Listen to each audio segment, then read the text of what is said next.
ganito yung diskarte kapag kantuhan yung bakal, tapos kailangan rounded yung edges. O ibig sabihin, pabilog talaga itong kanto, no? Kasi pag winelding mo yan ng isang diretso, solid yan, magiging parang kinat lang yan dito sa gilid. Hindi magiging bilog itong edges niya. So, ganito yung diskarte para mabilog natin, no? Lagyan mo natin isang root pass.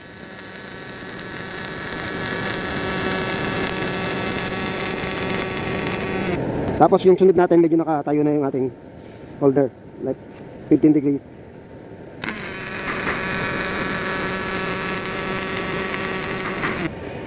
Tapos yung pang ibabaw mo, pantay na ganyan, oh.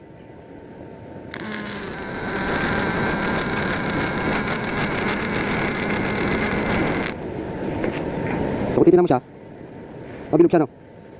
Lalo na kung gagrinder na yan.